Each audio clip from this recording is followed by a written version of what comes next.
মেঘাবৃত সূর্যটা যেন কিছুতেই বের হওয়ার চেষ্টা করলো না। সারাক্ষণ ওই মিশকালো মেঘের আড়ালে থাকে সে। একটু দেখা দিলে কী এমন ক্ষতি হতো তার? উল্টে দেখা না দিয়ে কত মানুষের ক্ষতি করে দিল। এইসব ভাবনা আপন মনে ভেবে চলছে পড়ি।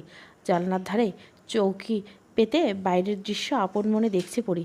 হাতের উপর হাত রেখে তার উপর মাথা দিয়ে স্থির চিত্তে দেখা যাচ্ছে আজকের মেঘমালা। এই গোমরা মেঘের উপর এক রাশ ঘৃণা এসে জন্মায় পড়ির। তখনই মনে পড়ল সোনালির বলা কথাগুলো।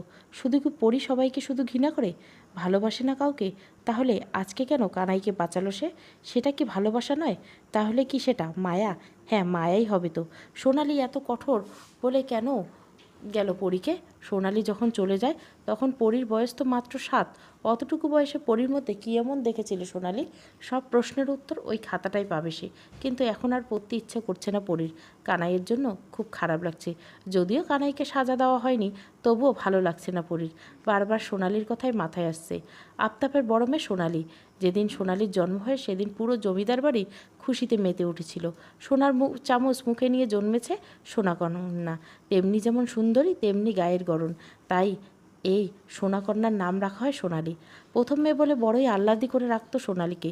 বাড়ির বড় মেয়ে বলে কোনো শখ অপূর্ণ রাখেনি সোনালির। সব সময় সবার কোলে কোলেই থাকতো। বড় হওয়ার পর সবার প্রিয় পাত্রী হয়ে ওঠে সোনালি। পদ্ম, আখি, প্রিয়ংবদা, প্রাণচঞ্চল যেন ওই মেয়েটাকেই বলা হয়।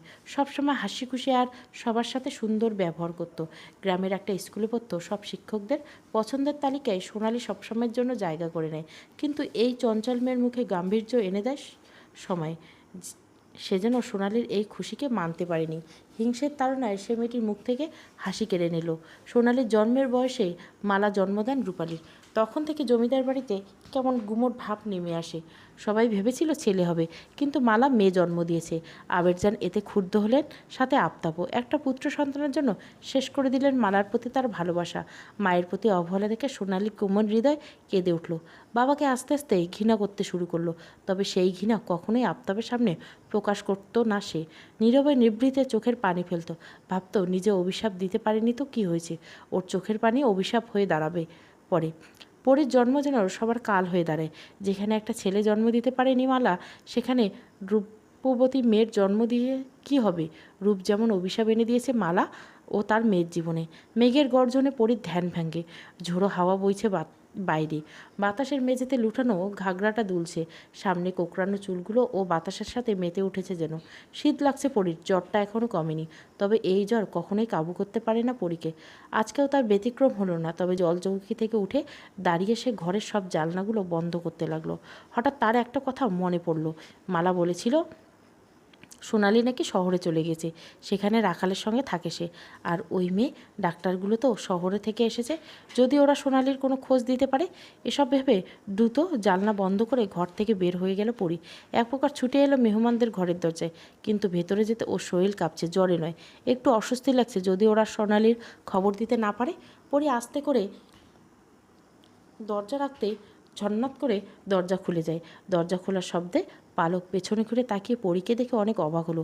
রুমি আর মিষ্টি ঘুমাচ্ছে। পালক ঘুমানোর জন্য প্রস্তুতি নিতে যাচ্ছিল। বাগান বাড়ি থেকে ওরা তাড়াতাড়ি চলে এসেছে। কারণ আকাশের অবস্থা ভালো না, ঝড় হওয়ার সম্ভাবনা প্রবল। তাই ওরা তাড়াতাড়ি চলে এসেছে। দুপুরে খাবার খেয়ে একটু আগে ঘরে এসেছে। রুমি মিষ্টি ক্লান্ত থাকায় ঘুমিয়ে পড়েছে। পরী এগিয়ে এসে পালকের সামনে দাঁড়ালো। ইতিমধ্যে ঘাম ছুটে গেছে পরীর। এর মতো অবস্থায় পরীকে দেখে পালক জিজ্ঞাসা করলো, কোনো সমস্যা পরী? মানে, তুমি কিছু বলতে চাও? প্রশ্নের ঝঙ্কারটা তুলে দিল পরীর সারা শরীর। কথা বলতে ওর ঠোঁট কাঁপছে। আচ্ছা, সোনালির সম্পর্কে কি কিছু জিজ্ঞাসা করা ঠিক হবে? কিন্তু সোনালির জন্য বুকটা খুব জ্বালা করে পরীর। তাই সে আমতা আমতা করে জিজ্ঞাসা করলো, আপনারা তো শহরে থাকি আইছেন? পালক পরীর অবস্থা দেখে এগিয়ে এলো। সামনে জলচৌকিতে বসে ইশারায় পরীকে বসতে বলে। দুহাতে নিজের ঘাগরা খামচে ধরে এগিয়ে গিয়ে বসে পড়ি। পালক মুচকি এসে বলে, হ্যাঁ, আমরা শহর থেকে এসেছি। পালকের সুন্দর আচরণে পরি যেন সাহস পেল। সে চট করে বলে উঠল, আপনারা কি আমার সোনা আপার খবর আইনে দিতে পারবেন? কথাটা পালক বুঝল না। তাই পরীর প্রশ্নের বিপরীতে সে প্রশ্ন করলো, সোনা আপাকে চিনলাম না, সব গুছিয়ে বলো, তাহলে বুঝতে পারবো। আমার বড় আপা সোনা আপা শহরে থাকে, আর আপনারা তো শহর থেকে আইছেন। আমার সোনা আপার একটু খবর আইনে দিবেন? খুব ভালো হয় তাহলে। কতদিন আপারে দেখি না।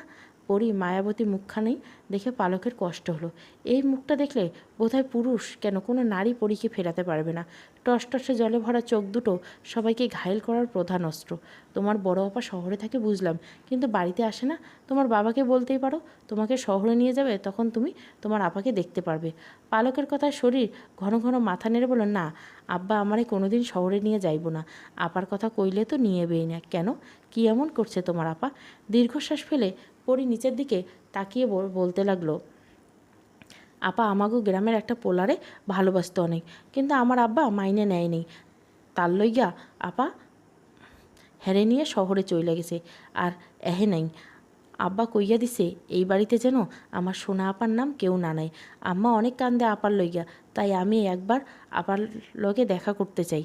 পরীর কথার মাঝে একরাত কষ্ট দেখতে পেল। মেয়েটা প্রথম দিকে বদমেজাজি ভাবলেও এখন সে বুঝতে পারছে যে পরীর কঠোরতার পেছনে এক সাগর কোমলতা, ঠিক নারকেলের মতো। উপরে শক্ত খোসা সে ভাঙতে পারবে একমাত্র সেই পারবে কোমলতা স্পর্শ করবে।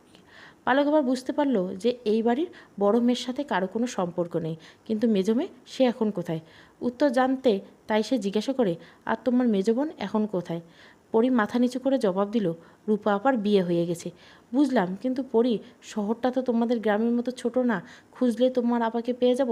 তাছাড়া তোমার আপাকে তো আমি কখনো দেখিনি, আর আমি মেয়ে হয়ে কিভাবে তোমার আপাকে খুঁজবো? এভাবে খোঁজা তো সম্ভব না, তবে চেষ্টা করে দেখব। মনটা খারাপ হয়ে গেল পরীর। এটার ভয় পাচ্ছিল সে, হয়তো ওরা কেউ সোনালি খবর দিতে পারবে না। গোমরা মুখে পরি বলল, তাহলে কি কোনোদিন আপার খোঁজ পামু না? কথাটা বলে উঠে দাঁড়ালো পরি, ছোট ছোট পা ফেলে দরজার দিকে বেরিয়ে গেল। স্থির নয়নে তা দেখলো পালক। আজকের পরীর আচরণে বেশ অবাক হয়েছে পরি। দুদিন আগে তো ওদের থাকা নিয়ে কত কথা শোনালো, আর আজকে এভাবে মিশে গেল। তবে পরীর সাথে সাক্ষাৎ হয়ে বেশ ভালোই লাগলো পালকের। মেয়েটা সুন্দর, তবে কথাগুলো আরও বেশি সুন্দর। বিকেল গড়িয়ে সন্ধ্যা হতেই যেন ঝড়টা আরও বাড়ল। আফতাব আজকে বোধহয় বাড়ি ফিরতে পারবে না। এই ঝড়ের মধ্যে কোনো মাঝি নৌকা চালাবে না। পুরো জমিদার বাড়িতে অচেনা 3 পুরুষ মানুষ ছাড়া আর কোনো পুরুষ মানুষ নেই। নাইম বারান্দায় দাঁড়িয়ে বৃষ্টি দেখছে আপন মনে। ঝেড়ো হাওয়া গায়ে লাগছে, শীতও করছে, কিন্তু ঘরে যেতে ইচ্ছে করছে না। উল্টে হাত বাড়িয়ে সে বৃষ্টির পানি ছুঁয়ে দেখছে। সকলের কথা ভাবছে নাইম এখন। অল্প সময়ের ব্যবধানে কত কথাই বলে গেল পরি, অথচ ওই সময়টুকু বারবার চোখের সামনে ভেসে উঠছে। পরীকে এক পলক দেখার ইচ্ছে যেন বাড়ছে নাইমের।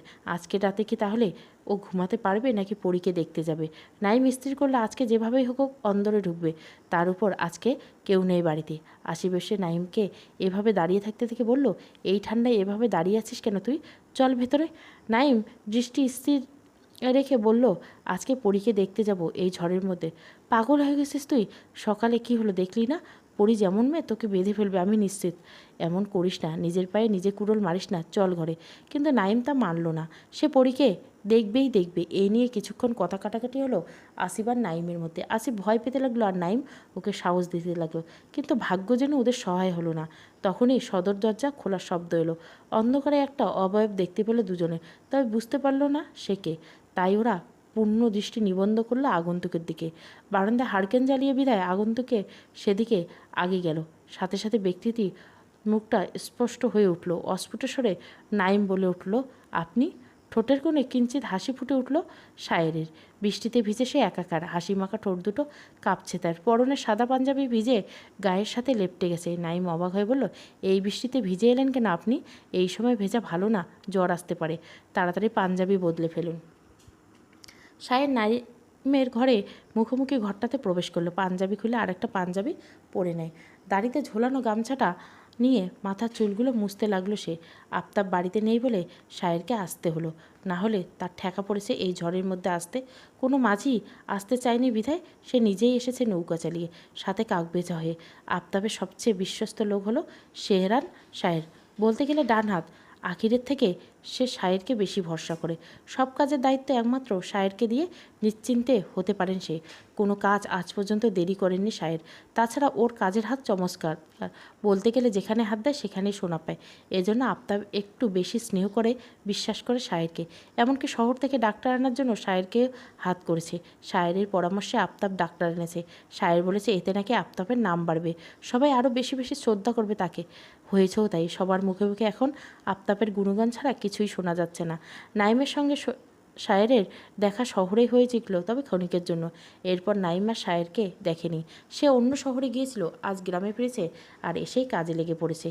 এখন শায়েরের প্রধান কাজ হলো এই জমিদার বাড়ি রক্ষা করা, যেন বাইরে কেউ এই বাড়িতে ঢুকতে না পারে। কিন্তু এই মুহূর্তে ক্ষুধায় পেট জ্বলছে ওর, কিন্তু কিছু না খাওয়া অবধি সে কিছুতেই করতে পারবে না। তাই সে ছাতা বের করলো, অন্দরের দরজায় টোকা দিল, কিন্তু কেউ সাড়া দিল না। অতঃপর শায়ের কুসুমকে কয়েকবার ডাকতে কেউ একজন দরজা খুলে দিল। মুখোমুখি হলো পালক আর শায়ের। পালককে শায়ের একদম আশা করেনি, ভেবেছিল বুঝি কুসুম। শায়ের নিজের বিস্ময়তা বিনা প্রকাশে বলল, কুসুমকে একটু ডেকে দিন। হারিকেনটা একটু উঁচু করে ধরে পালক, এতে শায়েরের মুখটা আর একটু স্পষ্ট হলো। পালক বলে, কুসুম তো নেই বোধহয়, বাড়িতে গেছে। তাহলে বড় মা? পালক একবার পেছনে তাকিয়ে আবার শায়েরের দিকে তাকিয়ে বলল, ঘরে আসেন, কিছু লাগবে আপনার আমাকে বলুন। শায়ের অনিচ্ছে প্রকাশ করে বলল, না না, বড় মাকে বলুন শায়ের এসেছে, তাহলেই তিনি আসবেন। মাথা নেড়ে হারিকেন হাতে নিয়ে চলে গেল পালক। মালার ঘরে যেতে দেখলো জেসমিন মালার মাথায় জলপট্টি দিচ্ছেন আর থেমে থেমে কেসে উঠছে মালা। পালক এগিয়ে গিয়ে বললে, কি হয়েছে ওনার? মুখ তুলে চকিতে তাকালো জেসমিন, বলল, তুমি এই ঘরে আসছো কেন? আর আপার বেশি কিছু হয়নি, সামান্য জ্বর, সেরে যাবে, তুমি নিজের ঘরে যাও। পালক শায়েরের কথা বলতে জেসমিন ঘর থেকে বেরোলো, তার সাথে পালককেও নিজের ঘরে যেতে বলল।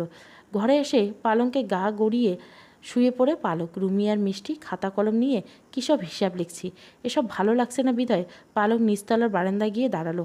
অন্দরের দরজা ধাক্কার শব্দে সে দরজা খুলল, কিন্তু নিজ চোখের সামনে কাঙ্ক্ষিত পুরুষটিকে দেখে যেন মুগ্ধতা এসে ভেড়ে দুই নেত্রে। এই নিয়ে তৃতীয়বারের মতো শায়েরের সাথে দেখা হলো তার। প্রথম দেখা হয়েছিল শহরে। অদ্ভুত এই পুরুষটিকে চোখ আটকে গিয়েছিল পালকের নয়নজোড়া।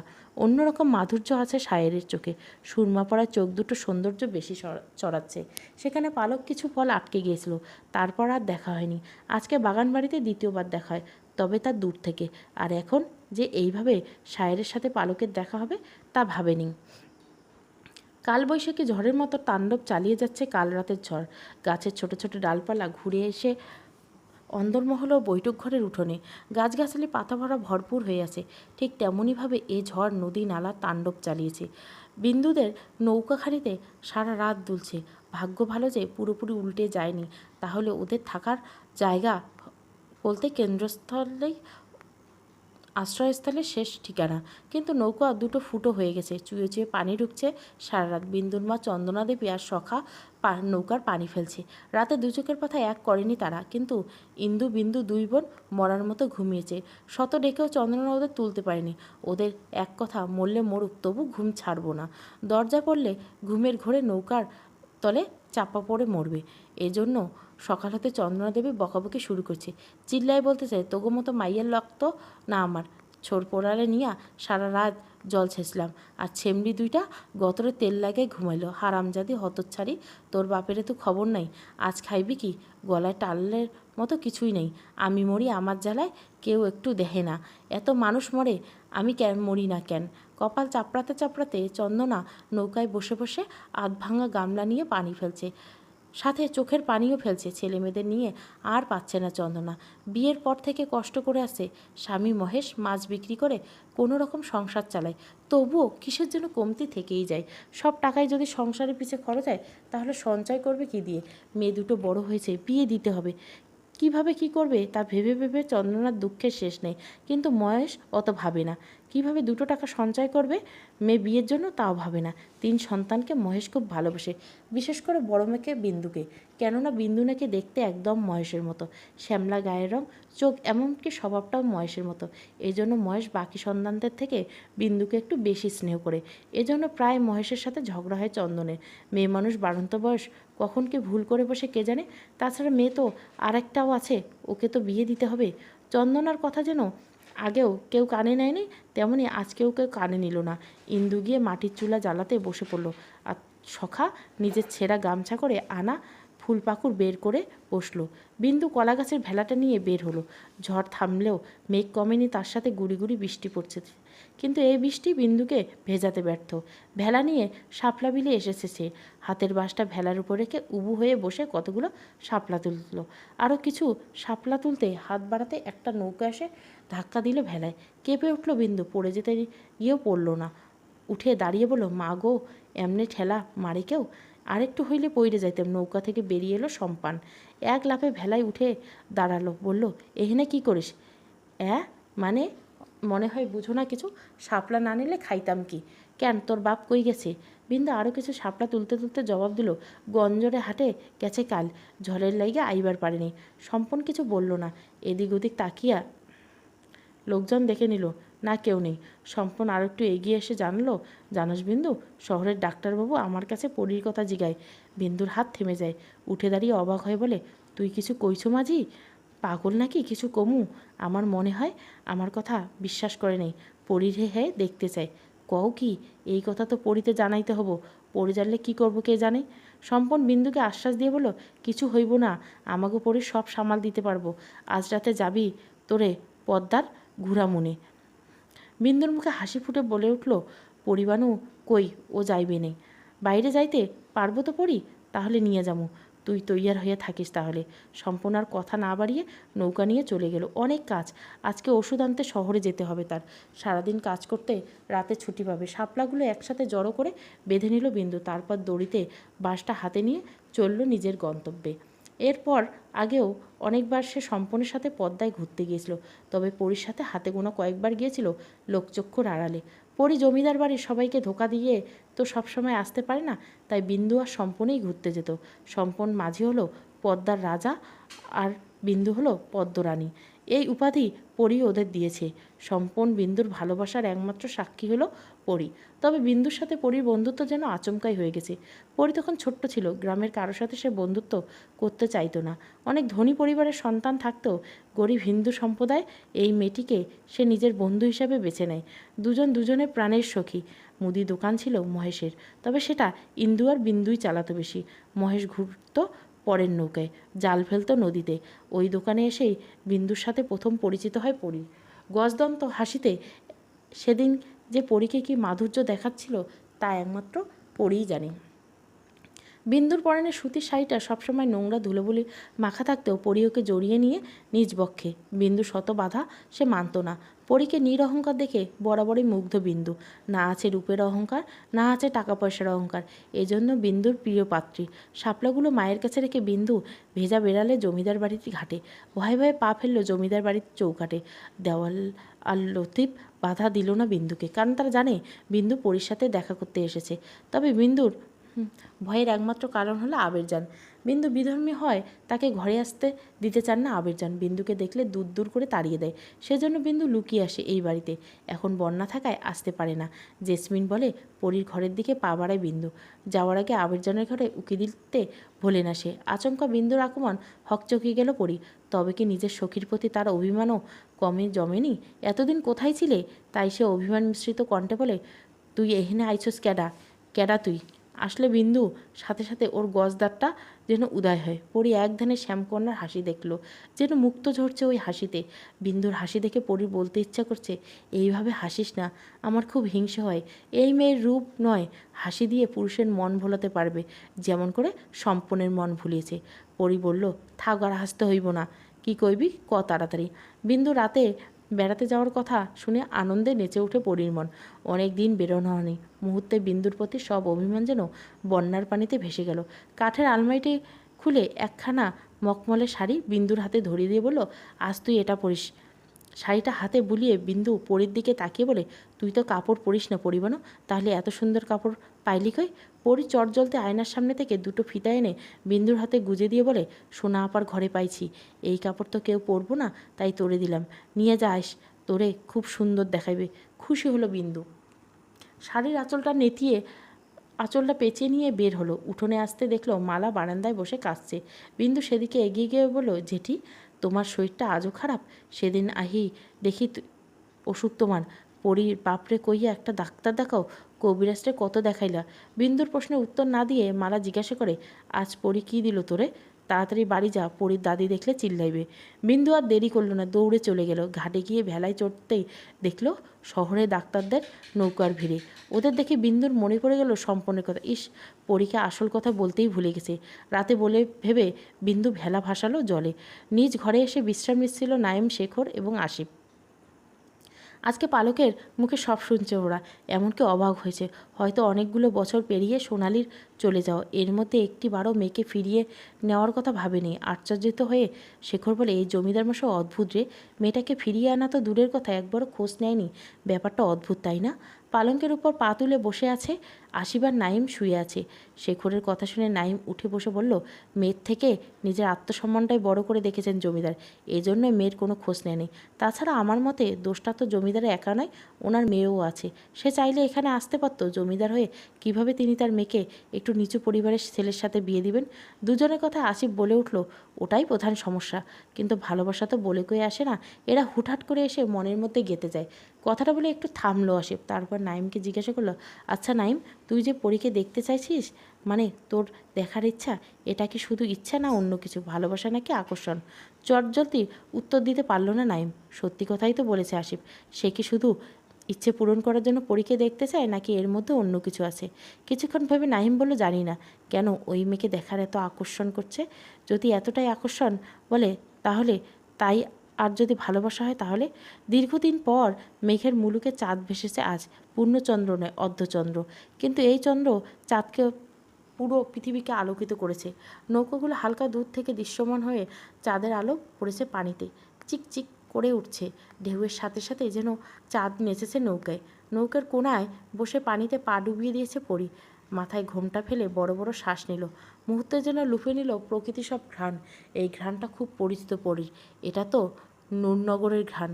মুক্তি পাওয়ার মজাই যেন আলাদা। বেশ কয়েকবার বের হয়ে সে বুঝতে পেরেছে।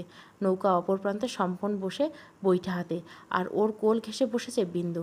পরনে পরিত দেওয়া মখমলের কাপড়টা বেনি করে তাতে ফিতা গুজেছে। সম্পন আজকে মুগ্ধ হয়ে দেখছে তার পদ্মারানীকে, আর বিন্দু বারবার লাজুক হাসছে। সাইয়ের কাপড়ে ওপাশে বসে থাকা পরীকে ওরা দেখতেই পাচ্ছে না। ওরা নিজেদের মতো সময় কাটাচ্ছে, আর পরী একা ছেড়ে দিয়েছে। একাধারে পানিতে পা ভিজিয়ে যাচ্ছে পরী। ইচ্ছে করছে শব্দ করে হাসতে, কিন্তু ওর মাঝে ওকে বারণ করে দিয়েছে জোরে হাসতে, সেজন্য হাসতে পারছে না সে। তবে প্রকৃতি যেন আজ পরীর জন্যই সেজেছে। তাদের প্রধান কাজ হলো পরীকে খুশি করা। পরী পা ডোবাতে ডোবাতে হাঁকছিল, ও সম্পন মাঝি, ও পদ্মার রাজা, তোমার রানীরে ঘরে তুলবা কবে? ওপাশ থেকে সম্পন জোর গলায় বলে, বন্যা যাক, তারপর শহরে যাবো কামে। যদি কাম পাই তাহলে এই শীতের মধ্যে ঘরে তুলমু বিন্দুরে। সম্পনের কথায় লাজুক হাসে বিন্দু। মুক্তধারা সেই হাসিতে বরাবরের মতো এবারও মুগ্ধ নয়নে দেখে সম্পান। পরী আরও কিছু বলতে নিলে দূর থেকে নৌকা আসতে দেখে তাড়াতাড়ি ছাইয়ের ভিতরে ঢুকে পড়ে। বিন্দু পরীর দেখা দেখি ছাইয়ের ভিতরে পরীর পাশে গিয়ে বসে। নৌকার কাছে আসতে সায়েরের গলার আওয়াজে ভেসে আসে, আরে সম্পান তুমি, ভালোই হয়েছে, আমাকে জমিদার বাড়িতে নিয়ে চলো। সায়েরের কথায় একটু ভয় পেল সম্পান। পরী তো ছাইয়ের ভিতরে, বিন্দুকে নিয়ে কোনো সমস্যা হবে না, কিন্তু পরী যদি সায়েরকে চিনে ফেলে? সায়ের আদৌ পরীকে কখনো দেখেছে কিনা তা সম্পন জানে না, তবুও ভেতর ভেতর একটু সন্দেহ ঘুরপাক কাটছে। সাহের লাফিয়ে সম্পনের নৌকায় চড়ে বসে। বৈঠক ঘর থেকে অন্দরমহলের মাঝে উঁচু দেওয়াল বাঁধানো। আসিফের ঘরে পা রেখে দেওয়াল টপকে অন্দরমহলে ঢুকলো নাইম। শেখর নাইমকে অনুসরণ করে ঢুকলো, কিন্তু আসিফের সাহস কুলায় না। পরীর হাতে ধরা খেয়ে সে উত্তম মাধ্যম খেতে চায় না। যদি ওরা ধরা পড়ে যায় তাহলে সাহায্য করার জন্য ওর শাস্তি কম হলেও হতে পারে। এই ভেবে উপরওয়ালাকে এক মনে ডেকেই যাচ্ছে আসিফ। পরীর বুদ্ধিমত্তা দেখে আসিফ বুঝে গেছে সে আজ যে হয়তো আজকে কিছু একটা হবে, ওরা হয়তো ধরাই খাবে। চলবে পরিযান তৃতীয় পর্ব। ভালো লাগলে অবশ্যই লাইক, শেয়ার এবং সাবস্ক্রাইব করবেন। পুরো গল্প প্লেলিস্ট পাবেন, কন্টিনিউ চলবে।